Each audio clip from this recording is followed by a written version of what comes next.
sous la lumière étincelante des chandeliers de cristal. La salle de bal de l'hôtel Grand Méridien s'étillait comme un royaume miniature au cœur de la ville. Des smokings élégants et des robes de soirée éblouissantes se frôlaient. Le tintement des coupes de champagne résonnait joyeusement, se mêlant à des éclats de rire distingués. Jack Radcliffe se tenait au centre de l'attention, un sourire poli aux lèvres. Mais ses yeux d'un bleu profond restaient froids, comme s'ils fixaient au-delà des lumières une ombre invisible. Ce soir, il était honoré comme l'un des 10 avocats les plus influents de la décennie. Un titre dont tout avocat rêverait. Mais pour Jacques, cela ressemblait plus à une médaille qui pesait lourdement sur sa poitrine. Les applaudissements éclatèrent lorsque le présentateur lut son nom. Jacques monta sur scène. Son costume noir taillé à la perfection, sa démarche assurée mais sobre. Il sentait des centaines de regards sur lui, certains remplis d'admiration, d'autres d'envie. Son discours fut bref, incisif, agrémenté de quelques plaisanteries intelligentes qui lui valurent des rires chaleureux. Mais lorsqu'il parla de justice et de responsabilité, sa voix vacilla légèrement. Juste assez pour qu'il entende la fausseté de ses propres mots. La justice, il y croyait, jusqu'à l'affaire Alicia LLIS. Quand la fête se termina, Jacques s'éclipsa discrètement de la foule. Il déclina l'invitation d'un associé à prendre un verre et sortit où le froid mordant de la nuit d'hiver l'accueillit. Un journaliste plus âgé, les cheveux argentés sous un bonnet en tricot, s'approcha soudainement. Il ne portait pas d'appareil photo. Juste un petit calepin dans les mains. Sa voix était basse et délibérée, chaque mot semblant peser avec soin. « Radcliffe, dit l'homme, ses yeux vifs se fixant sur lui. Regrettez-vous d'avoir fait quitter Victor Moss ?» La question le toucha en plein cœur, comme une lame frappant la partie de lui que Jacques avait le plus essayé d'enterrer. Il se figea, son sourire poli s'évanouissant. Il y a 2 ans, l'affaire Alicia Ellis l'avait propulsé vers la célébrité. Une jeune femme brutalement assassinée dans son appartement. Victor Moss, un riche homme d'affaires, était le principal suspect. Jacques, brillant, persuasif, implacable, avait démantelé le dossier de l'accusation, transformant des preuves accablantes en simple matière à débat au tribunal. Le bougie avait déclaré Moss non coupable. Jacques fut salué comme un héros. Mais cette nuit-là, en relisant les dossiers de l'affaire, le doute commença à s'insinuer. Un minuscule détail, un texto supprimé, un témoin qui s'était rétracté, cela le hantait depuis. Il avait gagné, mais à quel prix? Je ne donne pas d'interview après les heures de bureau, répondit froidement Jacques en se détournant. Pourtant, la question du journaliste suivit, s'accrochant à lui comme une ombre qu'il ne pouvait secouer. Jacques monta dans sa voiture. Une élégante Bentley noire garée au bord du trottoir. Il n'alluma pas la radio, n'appela personne. Il conduisit simplement, loin des lumières de la ville, vers les routes de montagnes sinueuses maintenant recouvertes d'un manteau blanc. Une tempête de neige approchait. Mais il s'en moquait. Le vent hurlait à travers les fentes de la fenêtre, un froid glacial s'infiltrant. Son esprit s'emplit de souvenirs fragmentés, le regard dévasté de la mère d'Alicia au tribunal, le sourire suffisant de Victor Moss et le visage d'Alicia, de grands yeux bruns le fixant depuis les photos des journaux. La route devenait de plus en plus glissante. Ses phares perçaient la neige dense, créant des cercles lumineux et brumeux. Jacques serra fermement le volant, se forçant à rester concentré. Puis, l'espace d'un instant, il jeta un coup d'œil dans le rétroviseur. Une silhouette, de longs cheveux, un visage pâle, des yeux qui semblaient implorer. Alicia. Son cœur battait la chamade, son souffle se coupa dans sa gorge. Il savait que cela ne pouvait pas être réel. Juste une autre hallucination née de trop de nuits blanches. Mais quand il regarda de nouveau la route, il était trop tard. La voiture dérapa violemment sur la chaussée verglacée, les pneus crissant en vain. Jacques freina brusquement, mais la Bentley n'obéit pas. Elle percuta la glissière de sécurité, dévalant la colline enneigée. Le son du métal qui se froisse résonna dans la nuit. Le verre vola en éclats dans toutes les directions. La tête de Jacques heurta le volant, du sang coulant sur son front. Il essaya d'ouvrir les yeux, mais l'obscurité déferla, engloutissant tout. Dehors, le vent et la neige hurlaient encore, mais dans le monde de Jacques Radcliffe, il n'y avait qu'un silence terrifiant. Vous regardez Histoire d'âme, où chaque récit murmure l'amour, la guérison et l'espoir. Dites-nous de quelle ville vous nous regardez. N'oubliez pas de vous abonner et de faire partie de notre voyage. Restez avec nous, l'histoire ne fait que commencer. La nuit était d'un froid glacial, l'air aussi tranchant qu'une lame fendant la peau. Une neige épaisse recouvrait la route de montagne sinueuse menant à une petite ville. Maya Ellis conduisait son vieux pick-up, les phares faibles perçant difficilement le blizzard. Elle venait de terminer une garde de nuit à l'hôpital régional, où elle travaillait comme médecin urgentiste. Ses mains, bien qu'habituées aux chirurgies d'urgence et aux blessures complexes, tremblait légèrement à cause du froid qui lui transperçait les os. La radio crépitait un vieil air de jazz. Mais Maya n'écoutait pas. Son esprit dérivait vers le passé, vers sa sœur Alicia, et des souvenirs qui ne s'estompaient jamais. Soudain, une lumière rouge-orangée jaillit au loin. Tranchant ses pensées, une voiture gisait sur le flanc de la montagne, son avant écrasé. Le pare-brise brisé. De la fumée s'échappait du moteur, des étincelles crépitant dans l'obscurité. Maya freina brusquement, son pick-up dérapa légèrement sur la route verglacée avant de s'arrêter. Elle attrapa sa trousse médicale sur le siège passager et se précipita dehors sans réfléchir. Le vent chargé de neige lui fouetta le visage, piquant ses yeux. Mais l'instinct de médecin l'emporta sur toute peur. Elle glissa le long de la pente, ses bottes s'enfonçant dans la neige molle, en s'approchant. Elle vit la voiture, un véhicule de luxe, maintenant un amas de métal tordu. L'odeur d'essence était épaisse et des flammes commençaient à lécher le capot de la voiture. Maya tomba à genoux et regarda à travers la vitre brisée. Un homme gisait inconscient sur le siège. Conducteur, du sang coulant d'une entaille sur son front, tachant sa chemise blanche froissée. Sa poitrine se soulevait et s'abaissait faiblement. Il était encore en vie. « N'abandonne pas maintenant » murmura Maya. Sa voix presque perdue dans le vent. Elle regarda autour d'elle. Ramassa une lourde pierre et brisa la vitre du passager. Le verre vola en éclats. Elle passa la main. Déverrouilla la porte et l'ouvrit d'un grand grincement, l'évaluant rapidement pouls faible, respiration superficielle. Aucun signe de fracture, du coup elle détacha la ceinture de sécurité. Passa ses bras autour de ses épaules et tira. Il était lourd. Mais l'adrénaline lui donna une force inattendue, juste au moment où elle le sortait. Une légère explosion retentit. Des flammes jaillirent, engloutissant l'avant de la voiture. Maya allongea l'homme sur la neige, loin de l'incendie. Elle s'agenouilla à côté de lui. Ouvrit sa trousse et agit avec la vitesse et la précision d'un médecin entraîné. Elle pressa une gaze sur la blessure de son front. Vérifia ses constantes vitales. « Reste avec moi » dit-elle calmement mais fermement. Comme elle le ferait avec un patient au seuil de la mort. Elle attrapa son téléphone et appela les services d'urgence, leur donnant l'emplacement et son état. En attendant, elle l'enveloppa d'une fine couverture pour conserver sa chaleur. Ses yeux ne quittant jamais son visage pâle. Des sourcils épais, un nez aquilin, des lèvres serrées. Il ressemblait à un homme portant un poids invisible même dans son inconscience. Les secours arrivèrent 15 minutes plus tard, 15 minutes de tension. Maya les dirigea pour le soulever sur le brancard et monta avec eux jusqu'à l'antenne médicale de la ville, une petite clinique nichée dans la vallée. Là, elle resta aux commandes, vérifiant les blessures internes. Suturant son front avec un soin expert. À l'approche de l'aube, il commença à s'agiter. Des yeux bleus s'ouvrant, hébétés et confus. Maya examinait son dossier médical quand elle entendit sa voix, rauque et enrouée. « Où suis-je » Il essaya de s'asseoir, mais elle appuya doucement sur son épaule. « Vous êtes à la clinique de la ville. Vous avez eu un accident de voiture. Reposez-vous. Vous n'êtes pas encore stable. » Sa voix était douce, mais empreinte de l'autorité ferme d'un médecin. Il la regarda, son regard vif malgré sa faiblesse. « Je suis Ed Ramsey » dit-il en hésitant. Comme si le nom ne lui appartenait pas entièrement. Maya nota le nom dans le dossier. Mais elle remarqua qu'il évitait son regard. Quelque chose clochait, mais elle n'insista pas. En tant que médecin, elle savait que les patients avaient parfois besoin d'espace pour garder leurs secrets. D'accord. Ed, répondit-elle, accentuant légèrement le nom comme pour le tester. Je suis Maya. Je suis le médecin de garde cette nuit.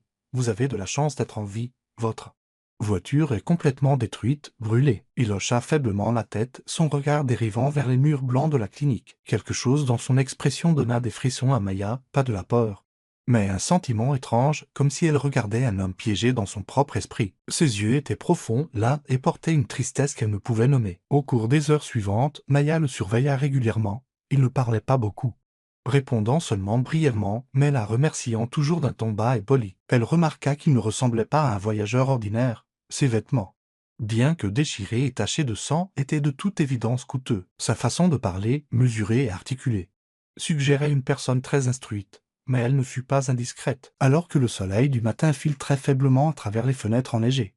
Maya enfila son manteau pour rentrer chez elle, mais elle jeta un dernier regard à Ed. Il regardait par la fenêtre, sa main serrée sur le bord de la couverture, comme s'il luttait contre une tempête intérieure.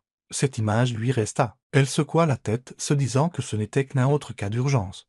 Puis sortit dans le couloir silencieux, séparément doucement. Elle ne savait pas que l'homme se faisant appeler Ed Ramsey cachait un secret qui allait bouleverser sa vie. Et à cet instant, lorsque leurs yeux se croisèrent pour la première fois, un fil invisible s'était tissé, reliant deux personnes, toutes deux blessées par le même passé. La neige s'était arrêtée, laissant la petite ville drapée d'un manteau d'un blanc pur qui scintillait sous le pâle soleil du matin. La clinique de montagne, avec ses murs blancs vieillissants teintés par le temps, devint le refuge temporaire de Jacques pendant sa convalescence. Les points de suture sur son front le lançaient encore lorsqu'il les effleurait.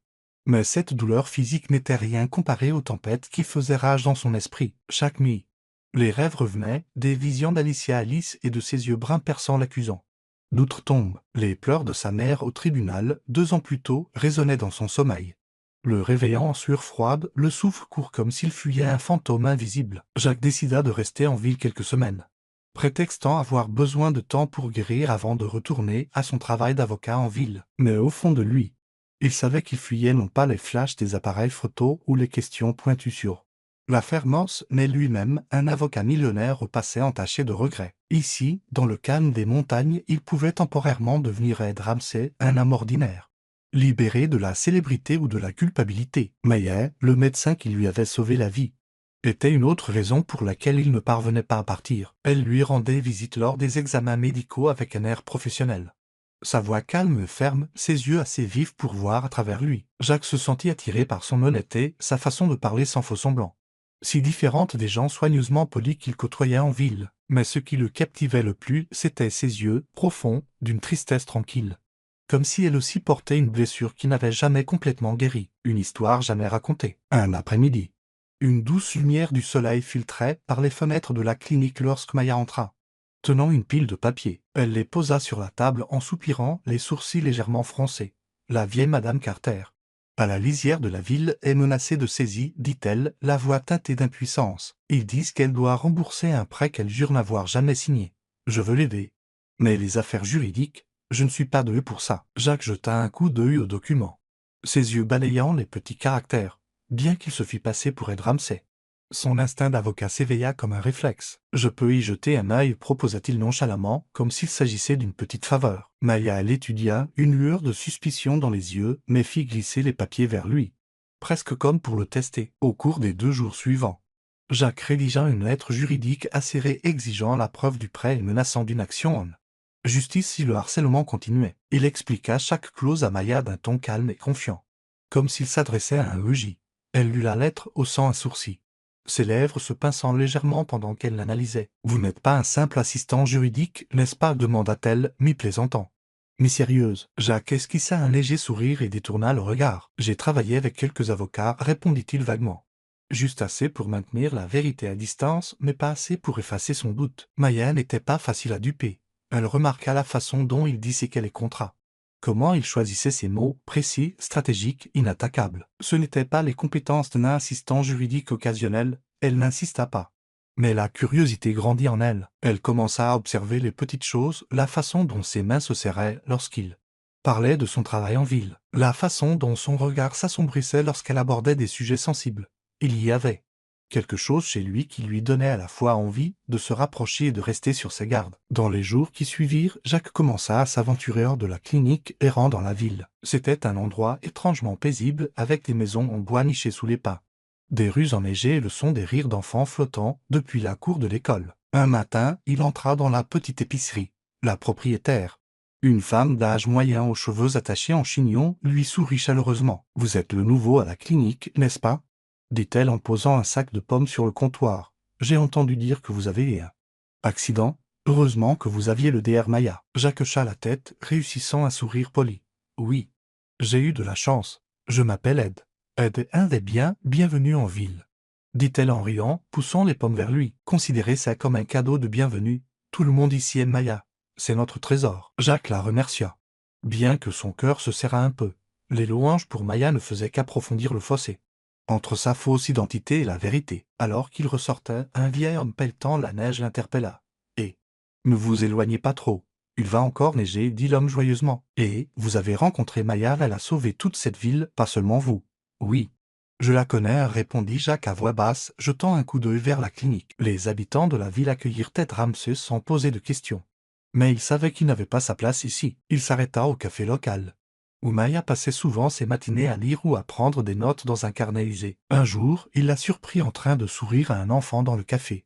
Un sourire rare et radieux qui lui serra le cœur. « DR Maya, je peux avoir un peu plus de sucre aujourd'hui ?» demanda gentiment l'enfant. Maya gloussa en lui ébouriffant les cheveux. « Juste un peu. »« Ben, ne le dis pas à ta mère. » Elle leva les yeux et croisa le regard de Jacques. Son sourire vacilla. remplacé par un léger hochement de tête. Le cœur de Jacques s'accéléra et il détourna rapidement le regard, faisant semblant d'étudier le menu. Mais le passé ne restait pas enterré. La nuit, lorsque la ville devenait silencieuse, les cauchemars revenaient. Alicia se tenait sous un lampadaire, du sang coulant d'une blessure invisible. Ses yeux fixés sur lui. « Pourquoi m'as-tu abandonné » demandait-elle. Sa voix résonnant d'outre-tombe. Il se réveillait en sursaut, le son des pleurs de la mère d'Alicia, autrefois ignorée au tribunal, résonnant à ses oreilles. Il sortait sur le petit balcon de la clinique, laissant l'air glacial refroidir sa poitrine brûlante. Un soir, Maya l'invita chez elle pour le remercier de la lettre juridique. Sa petite maison se trouvait à la lisière de la ville, avec des plantes en pot flétries sur le porche et des étagères remplies de revues médicales et de vieux romans. Ils s'assirent près de la cheminée, buvant du thé chaud et pour la première fois, Jacques ressentit quelque chose qui ressemblait à de la paix. Maya parla de la ville, de ses patients et de sa décision de rester au lieu de déménager dans une grande ville. « Ici, j'ai l'impression de faire vraiment une différence, dit-elle, les yeux illuminés. Cette ville, ils tiennent vraiment à vous, dit Jacques, se souvenant des salutations qu'il avait entendues. La propriétaire de l'épicerie vous a appelé. Leur trésor aujourd'hui. Maya gloussa en secouant la tête. Ils exagèrent. Je fais juste mon travail. Non, je pense qu'ils le pensent vraiment, répondit doucement Jacques, son regard s'attardant sur elle plus longtemps qu'il ne l'avait prévu. Quand il l'interrogea sur sa famille, elle fit une pause, son sourire s'effaçant. « Je n'ai que ma mère, dit-elle doucement. » Et il sut qu'il valait mieux ne pas en demander plus. Leur conversation dériva vers le silence, le genre de silence qui semble plein plutôt que gênant. Jacques réalisa qu'il était attiré par Maya non seulement pour sa discipline ou son honnêteté, mais pour la tristesse tranquille derrière sa force. Il voulait lui dire la vérité, admettre qu'il n'était pas Ed Ramsay, mais Jacques Radcliffe, un homme qui se fuyait lui-même. Pourtant, chaque fois qu'il essayait, la peur le retenait.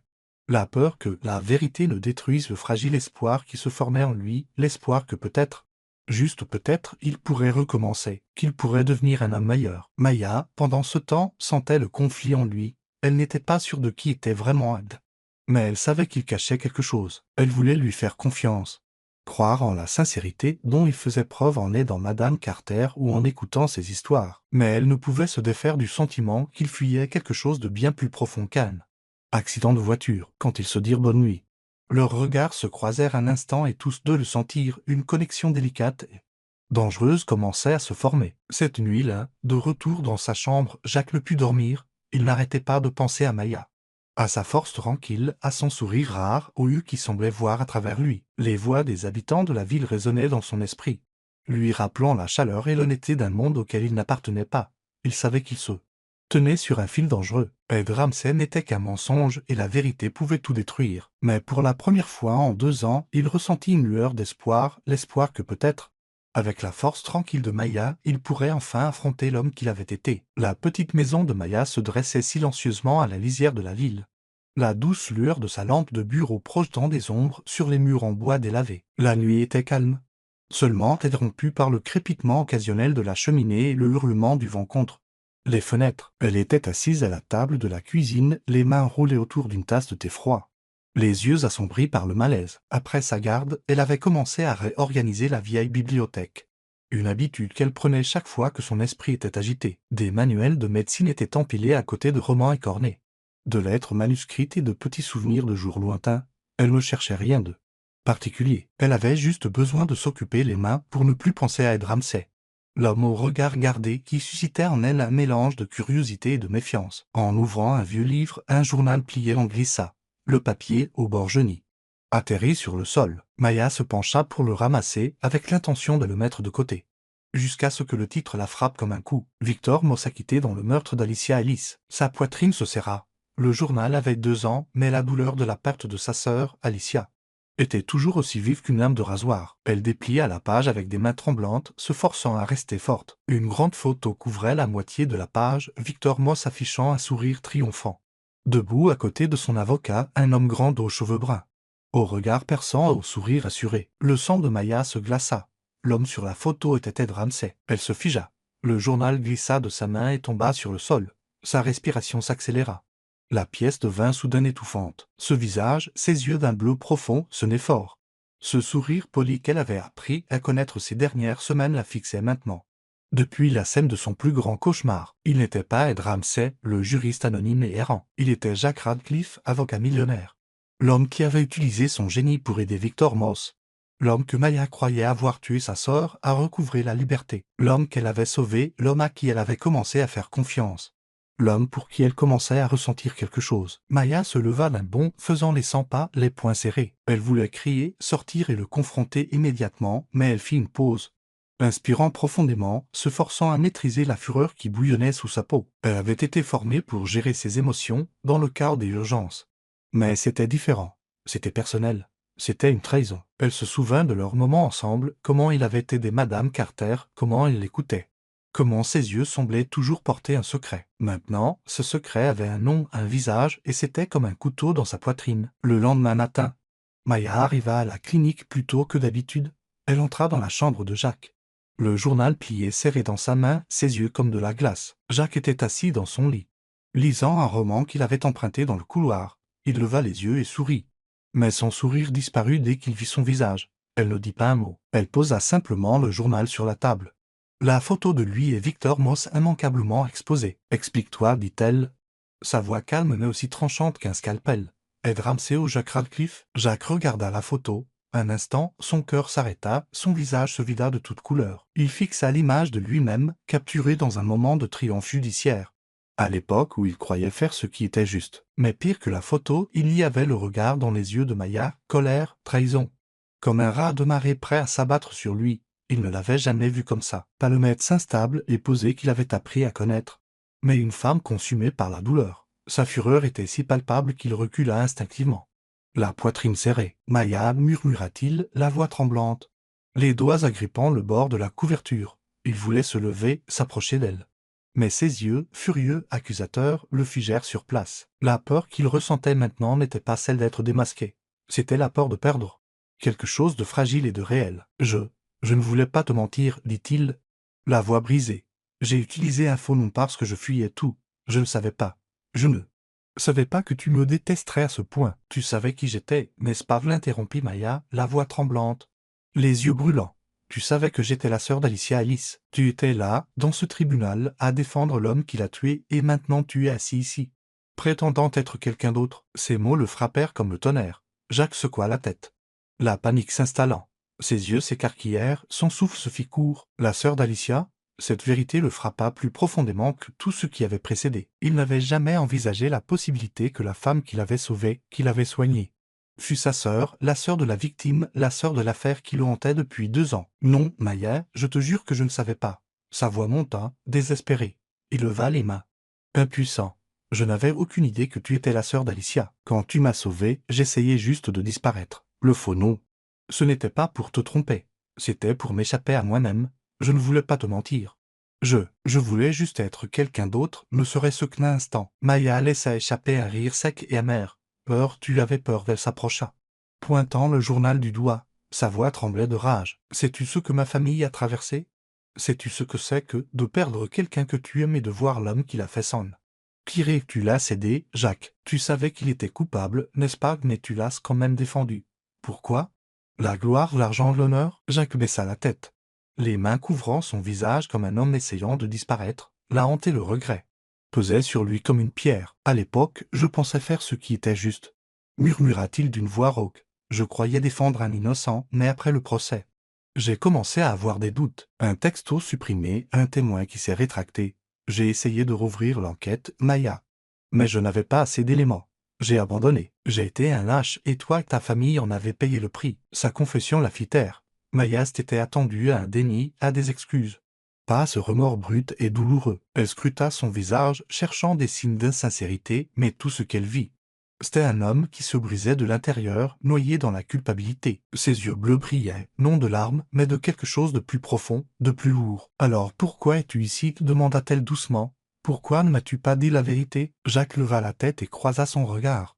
Brisé. Parce que je ne pouvais pas affronter qui j'étais, dit-il. Après l'accident, quand je me suis réveillé ici, j'ai pensé que je pourrais peut-être recommencer. Juste un peu. Je ne savais pas qui tu étais, Maya. Si je l'avais su, je serais parti. Je n'aurais jamais osé te regarder dans les yeux. Maya resta figée, serrant le journal. Son esprit était un tourbillon. Elle voulait lui crier dessus, le chasser de la ville, mais quelque chose dans sa voix, dans sa panique quand il réalisa qui elle était, la fit hésiter. Il n'était pas seulement choqué d'être démasqué. Il était secoué par son identité. Cette vérité l'avait blessé aussi profondément qu'elle. « Je ne demande pas ton pardon, dit Jacques. La voix basse et brisée. Je ne le mérite pas. Mais je veux que tu saches que je n'ai jamais voulu te faire de mal, pas encore une fois. Si tu veux que je parte, je partirai, tout de suite. » Maya ne répondit pas, elle se retourna et sortit. Le journal toujours dans son poing. Elle avait besoin d'air, d'espace. D'un moment pour respirer à travers le chaos dans sa poitrine. Le vent froid lui frappa le visage, mais il ne put calmer la tempête à l'intérieur. L'homme qu'elle avait sauvé, l'homme en qui elle avait commencé à croire, était l'homme qui avait refusé la justice à sa sœur et pourtant l'horreur dans ses yeux, le tremblement dans sa voix, la firent douter. Un homme qui avait échoué une fois pouvait-il vraiment changer? Ou Jacques Radcliffe jouait-il simplement un autre rôle dans son long jeu de tromperie? À l'intérieur, Jacques resta assis seul, regardant par la fenêtre alors que les flocons de neige recommençaient à tomber. La peur de perdre Maya, leur fragile connexion, le faisait trembler, mais pour la première fois. Il ressentit aussi autre chose, pas le pardon, pas la paix, juste la plus petite délibération, car finalement, il avait cessé de fuir et un instant, aussi fugace soit-il, il avait affronté la vérité. Vous suivez toujours l'histoire? Si cette histoire vous a trouvé en dehors d'Histoire d'âme, nous vous invitons à la maison. Là où chaque conte touchant commence avec la vérité, l'espoir et le cœur. Le matin dans la petite ville était voilé d'une fine brume. Comme si le monde lui-même était pris dans un rêve fragile. Jacques Radcliffe se tenait devant la clinique, une petite valise à ses pieds, les yeux fixés sur la route enneigée qui sortait de la ville. Il avait eu l'intention de partir juste après que Maya ait découvert sa véritable identité. Mais quelque chose le retenait ici. Pas la peur, pas la lâcheté. C'était le sentiment qu'il ne pouvait pas partir sans l'affronter à nouveau. Non pas pour implorer son pardon, mais pour l'aider à comprendre la vérité, qui il était. Pourquoi il était venu ici, et comment ses erreurs l'avaient consumé de l'intérieur. Il marcha dans l'air glacial, ses chaussures laissant des empreintes nettes sur le sol enneigé. La maison de Maya se dressait tranquillement à la lisière de la ville, avec des plantes en pot flétries sur le porche et une fine fumée s'échappant de la cheminée. Jacques frappa à la porte, son cœur battant dans sa poitrine. Quand Maya ouvrit, son regard était froid. Toute la chaleur des jours passés avait disparu. Les bras croisés, elle s'appuya contre le chambranle de la porte, comme une forteresse d'acier entre eux. « Je ne pense pas qu'il y ait autre chose à dire, Jacques, » dit-elle en insistant sur son vrai nom comme un verdict. « Tu devrais partir. » Jacques prit une inspiration, stabilisant sa voix. « Je le ferai.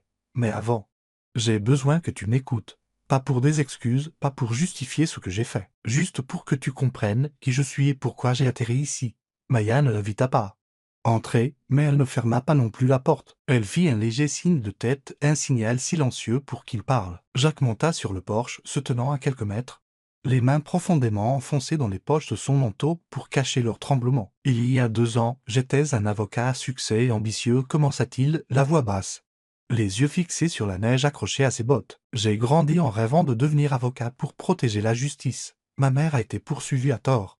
Quand j'étais enfant, elle a tout perdu parce qu'elle n'avait personne pour se battre pour elle. J'ai juré que je ne laisserais plus jamais l'injustice gagner. Mais une fois entré dans le monde juridique, tout a changé. L'argent, l'attention, les victoires. Ça m'a consumé. L'affaire Alicia Alice, c'était le sommet de ma carrière. C'était une affaire difficile. Et j'ai gagné, Maya. J'ai été salué comme un héros du droit, mais même à ce moment-là, je savais que quelque chose n'allait pas.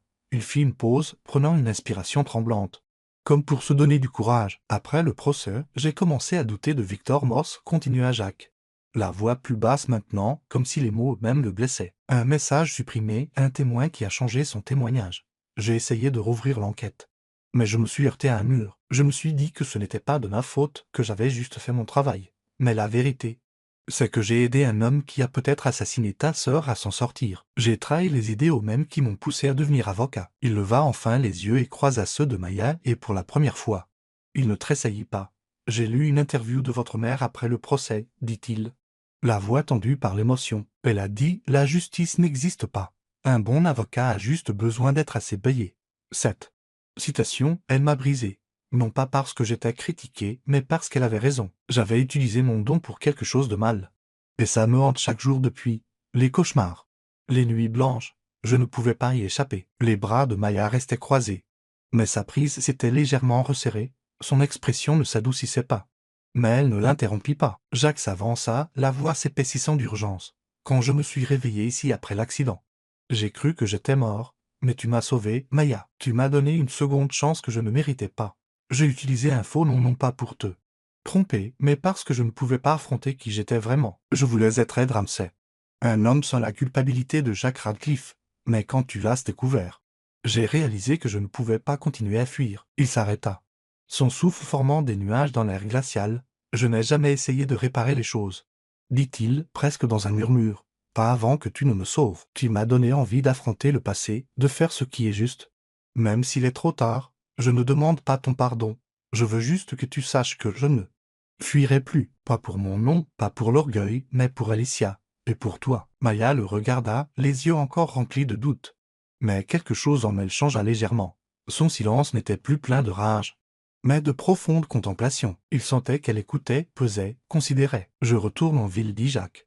La voix plus ferme maintenant. Je vais rouvrir l'enquête sur l'affaire d'Alicia. Pas pour me sentir mieux, pas pour la rédemption, mais parce que c'est la seule chose qui me reste qui semble juste. Si tu le souhaites, je partagerai tout ce que je trouve avec toi. Mais si tu ne veux plus jamais me revoir, je disparaîtrai. Finalement, Maya parla. Sa voix basse et tranchante. Tu penses que dire tout ça change quoi que ce soit? Ma sœur est morte, Jacques. Ma famille est brisée. Rien de ce que tu diras ne pourra défaire ça. Je sais, dit Jacques, calme, son regard inébranlable. Mais j'essaierai quand même. Même si ce n'est qu'une once de justice pour Alicia. Je lui dois ça. Je te dois ça. Maya détourna le visage, les yeux dérivant vers la route enneigée, comme pour protéger ses pensées. Fais ce que tu as à faire, dit-elle. Sa voix plus froide mais plus remplie de feu. Mais ne t'attends pas à ce que je te remercie. Elle se retourna et rentra, fermant la porte derrière elle sans un autre regard. Le son de la porte qui se ferme résonna comme une ponctuation finale, ferme mais pas définitive. Jacques resta là, seul dans le froid glacial, mais son dernier regard distant, conflictuel, resta dans son esprit. Ce n'était pas le pardon, mais ce n'était pas non plus un rejet absolu. C'était un fil, fragile, réel, assez pour lui donner quelque chose à quoi s'accrocher. Jacques se retourna et retourna vers la clinique, sa valise traînant dans la neige. Le chemin à parcourir serait long, difficile, mais pour la première fois en 2 ans, il avait un but, rendre justice à une femme qu'il avait autrefois trahie. Et quelque part au fond de son esprit, il savait que Maya, qu'elle lui pardonne un jour ou non, était devenue la flamme silencieuse qui le guidait à travers l'obscurité. La ville apparut devant Jacques comme un tableau de lumière et d'ombre, ses gratte-ciel étincelants perçant le ciel nocturne, incapable de chasser le froid qui s'était installé au plus profond de ses os. Après près d'un mois dans la petite ville de montagne tranquille, il retourna à son penthouse, autrefois symbole de triomphe, maintenant juste une chambre d'écho de regret. Les baies vitrées offraient une vue imprenable sur la ville, mais elles ne lui donnaient plus un sentiment de puissance. Au lieu de cela, elles le faisaient se sentir petit, comme un homme perdu dans la vie même qu'il avait construite. Jack Radcliffe, l'avocat millionnaire, était de retour non pas pour se prélasser dans la gloire, mais pour affronter le plus grand échec de sa carrière, l'affaire Alicia Ellis. Il s'assit seul dans son bureau, la lueur de l'écran d'ordinateur illuminant la fatigue sur son visage. Devant lui se trouvait une pile de vieux dossiers, de documents, de transcriptions, de notes du procès d'il y a 2 ans. Il les avait parcourus des dizaines de fois auparavant, mais cette fois, il ne cherchait pas une victoire. Il cherchait la vérité, non pas seulement pour se racheter auprès de Maya, mais pour se retrouver lui-même. Chaque page qu'il tournait ressemblait à une lame, rouvrant des moments qu'il avait autrefois ignorés, de petites occurrences, des intuitions qu'il avait enterrées sous l'ambition et l'orgueil. Il recommença depuis le début. Jacques contacta les personnes impliquées dans l'affaire. La plupart refusèrent de lui parler. Certains raccrochèrent dès qu'ils entendirent son nom, mais il persista. Après des jours d'appels et d'impasses, il retrouva enfin un ancien témoin, Karl Dampset, le voisin d'Alicia, qui avait autrefois témoigné qu'il n'avait rien vu ni entendu d'inhabituel la nuit de sa mort. Mais Jacques se souvenait des yeux de Karl pendant le procès, agités, anxieux, jetant constamment des regards vers Victor Moss comme un homme vivant dans la peur. Maintenant, Karl vivait dans un appartement miteux en périphérie de la ville, loin des projecteurs. Quand Jacques frappa à la porte, Karl ouvrit avec méfiance. « Je n'ai rien à dire, Radcliffe, » marmonna Karl en s'agrippant au cadre de la porte. « C'est fini. »« Non, ça ne l'est pas, » dit doucement Jacques. « Je sais que vous avez été menacé. Je ne suis pas là pour vous faire du mal. Je veux juste la vérité. » Pour Alicia, Karl le fixa un long moment, tiraillé entre la peur et la culpabilité. Finalement, il soupira et ouvrit la porte. À l'intérieur, au milieu de l'air vicié et de la lumière vacillante d'une seule ampoule, Karl révéla ce qu'il avait caché. Cette nuit-là, il avait vu Victor Moss quitter l'immeuble d'Alicia, quelques minutes seulement après avoir entendu un cri. Mais avant le procès, un inconnu l'avait approché avec un avertissement parlé. « Et votre famille sera en danger. » « J'avais un gamin, murmura Karl, la voix brisée. Je ne pouvais pas prendre ce risque. C'était une pièce cruciale du puzzle, mais pas suffisante. Jacques avait besoin de quelque chose de solide. Il contacta un technicien de la police scientifique avec qui il avait travaillé. Un homme qui avait traité les preuves numériques d'Alicia. Après plusieurs tentatives, le technicien accepta de réexaminer les données du téléphone d'Alicia, qui avait été effacées avant le procès, grâce à une technologie plus récente. Une récupération partielle des données était désormais possible, ce qu'ils trouvèrent coupable. Souffle de Jacques. Un message du numéro de Victor Moss à Alicia.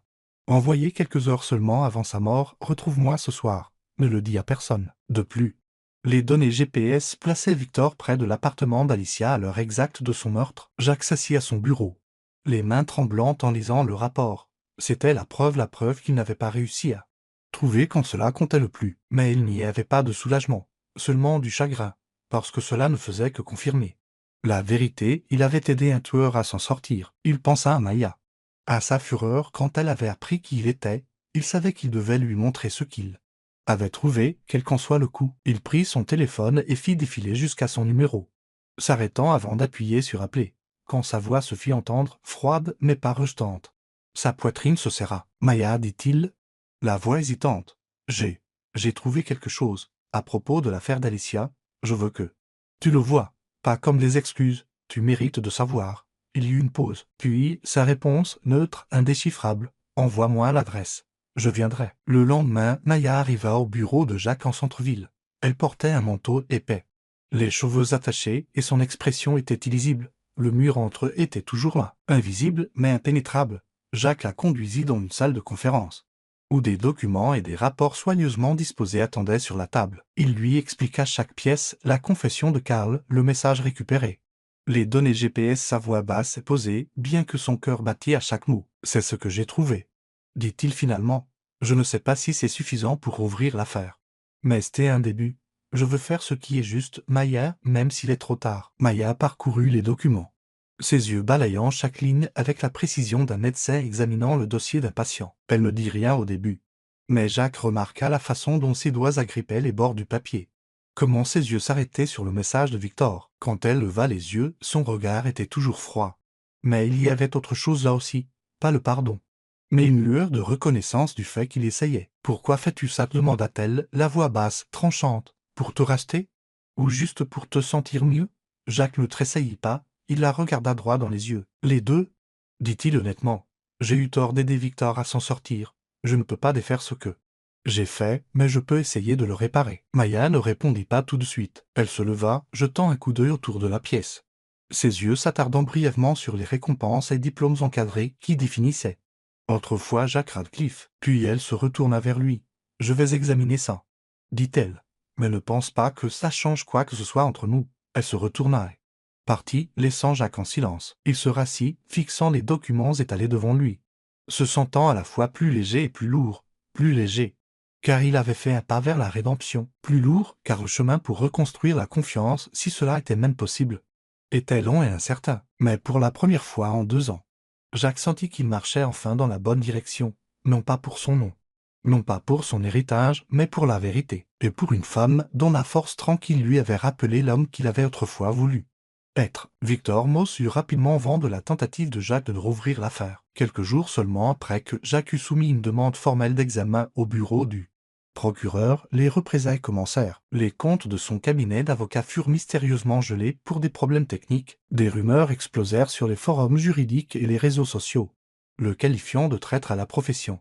Mais le pire arriva une nuit, un message anonyme s'afficha sur son téléphone. « Arrêtez Radcliffe ou le médecin paiera le prix. » Le sang de Jacques se glaça.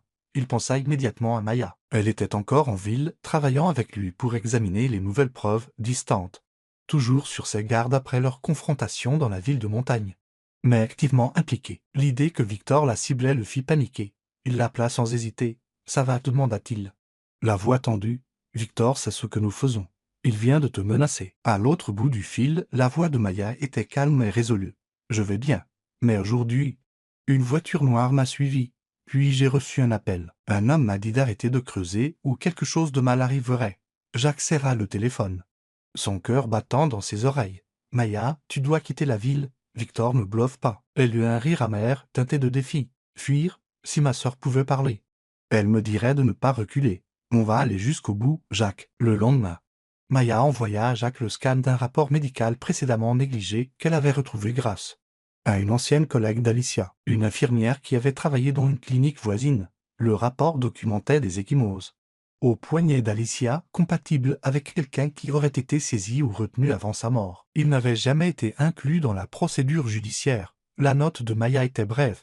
Ceci pourrait être une nouvelle preuve.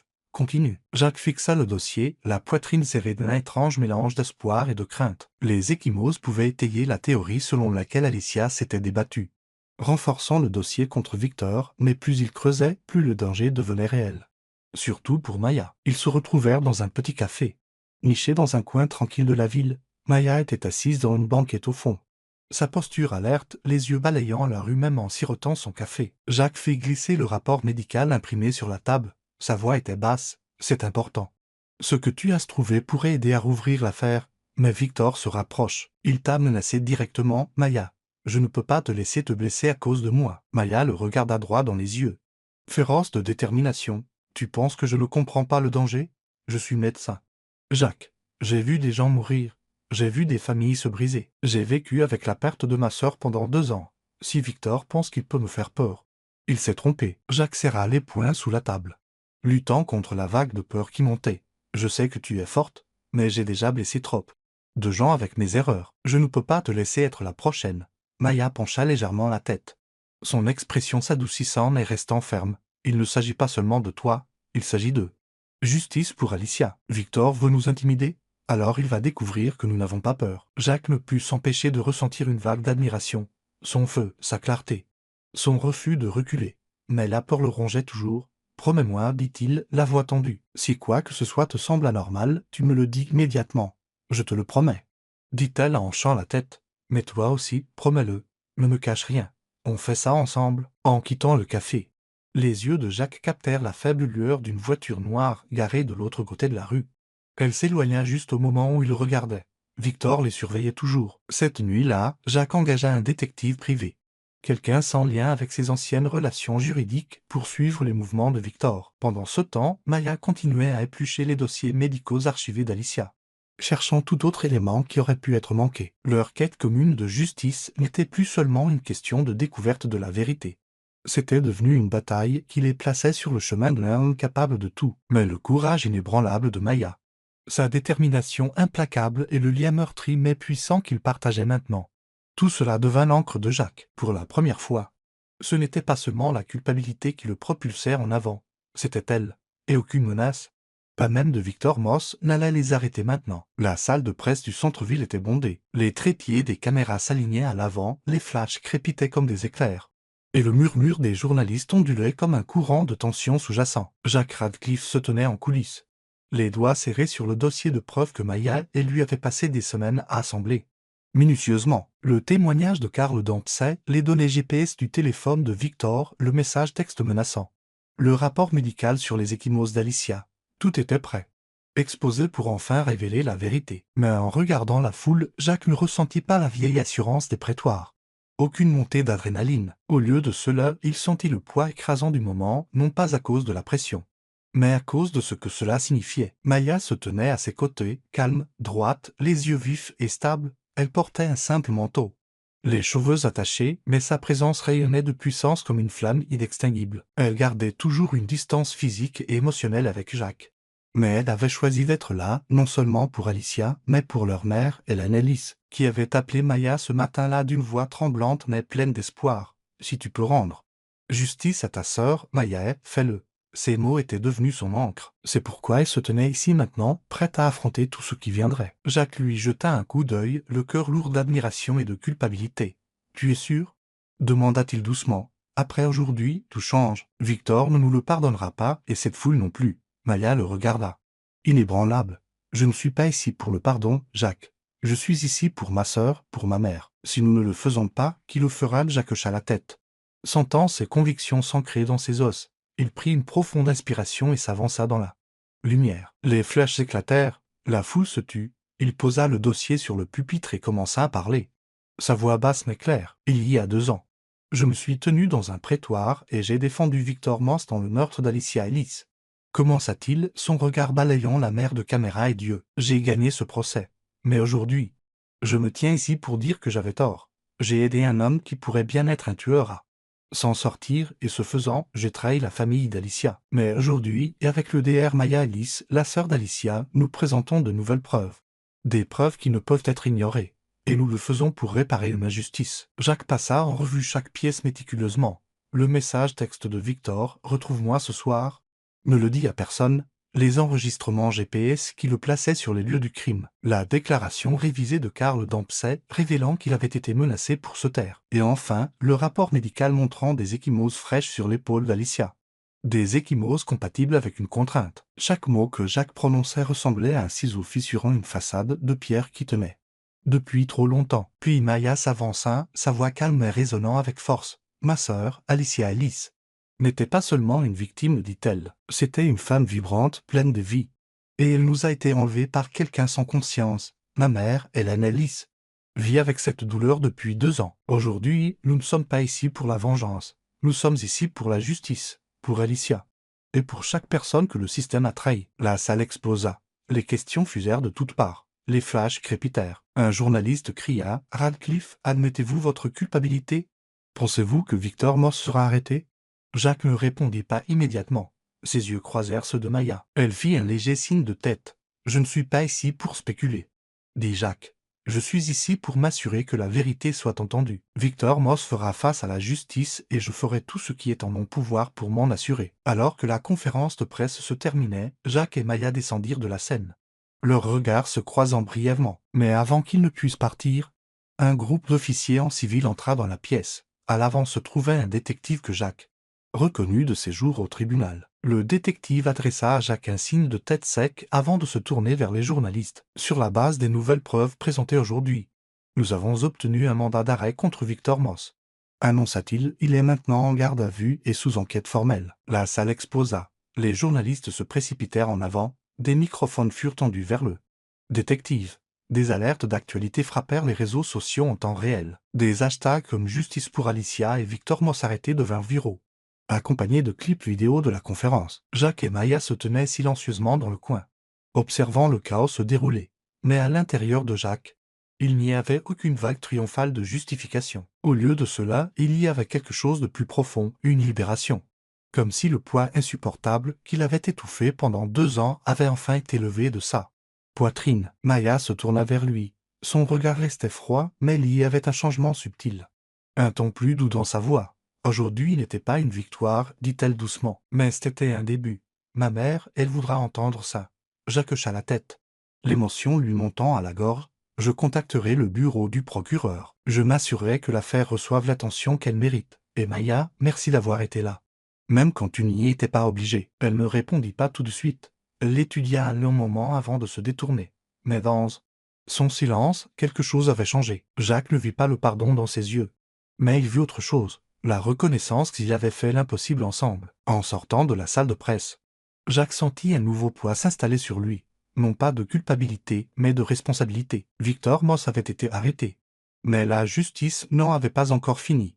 Et quoi qu'il arrive ensuite, Jacques savait une chose, que Maya lui pardonne un jour ou non, elle était devenue une partie inébranlable de sa rédemption. Vous regardez Histoire d'âme, une exclusivité de notre chaîne. Si vous êtes toujours avec nous, laissez un commentaire, nous les lisons et les chérissons tous. Abonnez-vous pour soutenir d'autres histoires originales et sincères. Merci de faire partie de la famille Histoire d'âme. La salle d'audience numéro 3 de la Cour suprême de la ville était empreinte d'une tension palpable, comme si toute la pièce retenait son souffle. Les bancs en bois étaient bondés de journalistes, membres du public et les familles endeuillées qui avaient suivi chaque rebondissement d'une affaire qui avait autrefois secoué la ville jusqu'à ses fondations. À la table de la défense était assis Victor Moss, vêtu d'un costume gris pâle. Son expression froide, dépourvue du sourire suffisant qu'il avait arboré 2 ans plus tôt. En face de lui, Jacques Radcliffe prit la barre des témoins, les yeux vifs, mais le visage marqué par la fatigue. Au premier rang, Maya Alice était assise, les mains jointes, le regard fixé sur l'avant. Là où la justice était enfin pesée, le procès s'était étiré sur 3 semaines exténuantes, chaque jour une bataille. L'accusation, armée des preuves que Jacques et Maya avaient déterrées, présenta un dossier sans faille. Le témoignage de Karl Dempsey, les données GPS du téléphone de Victor, le message texte que Victor avait envoyé à Alicia et le rapport médical détaillant les ecchymoses. Sur son épaule ensemble, ils formaient une toile que l'équipe juridique d'élite de Victor ne pouvait démanteler. Lorsque le OJ rendit un verdict de culpabilité pour meurtre au premier degré, la salle d'audience éclata en halètements silencieux et en sanglots étouffés. Helen Ellis, la mère de Maya et Alicia, se pencha derrière Maya et l'embrassa. Les larmes coulant librement. « Tu l'as fait, Maya !» murmura-t-elle. « Tu as ramené Alicia à la maison. » Dans un coin de la salle, Jacques se tenait seul. Il ne se sentait pas victorieux. Pas comme autrefois après une grosse affaire. Ce qu'il ressentait, c'était une libération. Une libération profonde et douloureuse. La justice avait été rendue, oui. Mais les blessures laissées derrière ne guériraient jamais vraiment. Pas pour Maya, pas pour sa mère et pas pour lui. Plus tard dans la soirée, Jacques et Maya se retrouvèrent dans un café tranquille à la périphérie de la ville. Une douce musique de jazz jouait depuis des haut-parleurs cachés et la lumière chaude donnait à l'endroit une lueur apaisante. Ils s'assirent l'un en face de l'autre, séparés non pas par la distance, mais par tous les mots qu'ils n'avaient pas encore dits. Maya tenait une tasse de café entre ses mains, son expression introspective, comme si elle luttait encore avec des émotions qu'elle ne s'était pas encore autorisée à laisser remonter à la surface. « Victor ne sortira pas, commença Jacques. La voix basse. J'ai parlé au procureur. La perpétuité sans possibilité de libération. Conditionnelle. Alicia a enfin justice. » Maya hocha la tête. Mais ses yeux restèrent fixés sur la surface tourbillonnante de son café. « Justice. » répéta-t-elle, comme pour tester le mot. « Je pensais que ce jour serait plus libérateur. Mais ce n'est pas le cas. Ça ne ramène pas ma sœur. Ça n'efface pas les années que ma mère a passées dans le deuil. » Jacques baissa la tête, ses mains agrippant son verre. « Je sais. » murmura-t-il, « je sais que je ne peux pas défaire ce que j'ai fait. J'ai laissé Victor s'en tirer la première fois. Et je porterai cette culpabilité pour toujours. Mais Maya, j'espère que tu peux voir que j'ai fait tout ce que j'ai pu pour réparer les choses. » Maya leva les yeux, son regard rencontrant le sien. Il y vit une tempête d'émotions, colère, chagrin, mais aussi autre chose, quelque chose de nouveau. Quelque chose qu'il n'avait pas osé espérer. « Tu as sauvé la justice de toi-même, Jacques, dit-elle. Sa voix calme et lourde. Personne d'autre n'aurait pu le faire, ni les procureurs, ni la police, ni même ma mère ou moi. Tu t'es levé. Tu as admis ton échec et tu as fait tomber Victor Moss. C'est quelque chose que je ne peux pas ignorer. » Ces mots le stupéfièrent. Il voulait croire qu'il était un signe de pardon. Mais il savait qu'il ne fallait pas s'emballer. Il ne le méritait pas encore. Il inspira d'une manière tremblante, son regard baissant. « Je ne te mérite pas, Maya, » dit-il doucement. « Pas après tout ça. Pas après la douleur que je vous ai causée. À toi et à ta famille. Je ne sais même pas comment vivre avec ça. » Maya l'étudia un long moment, puis se pencha légèrement en avant. Sa voix s'adoucit.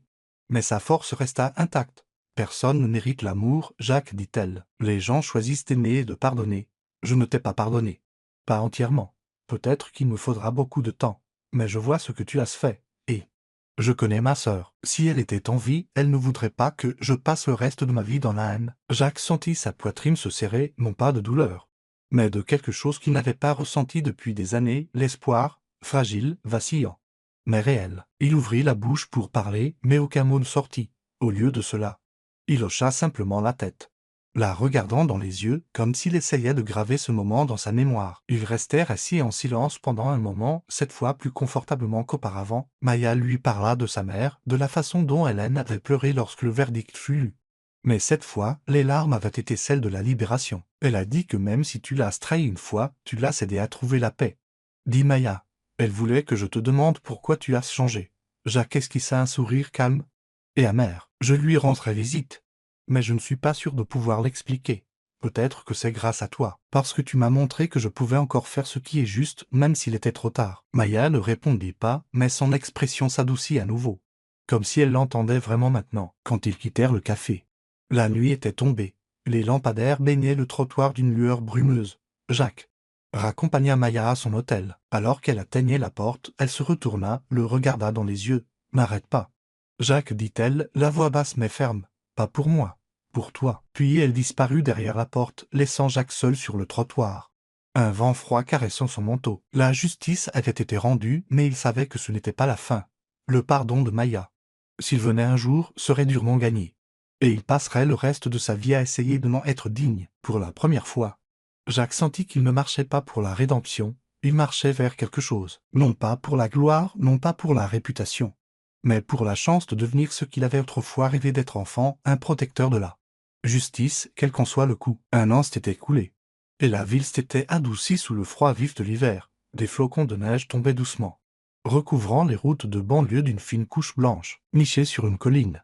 Une petite maison avec un toit de tuiles rouges et une simple clôture en bois était devenue le foyer que Jack Radcliffe et Maya Ellis appelaient chez eux. À l'intérieur, l'espace était chaleureux, rempli de l'odeur du bois brûlant de la cheminée et du crépitement du feu se mêlant à la douce lueur jaune d'une lampe de table. Des étagères remplies de textes médicaux et juridiques se côtoyaient, symbole de deux personnes qui avaient trouvé un terrain d'entente sur un chemin qui semblait autrefois impossible. Jacques n'était plus l'avocat millionnaire en costume coûteux, se tenant dans les prétoires avec un regard fier. Maintenant, il se tenait devant un petit amphithéâtre de la faculté de droit, enseignant l'éthique juridique à de jeunes étudiants qui le regardaient avec curiosité.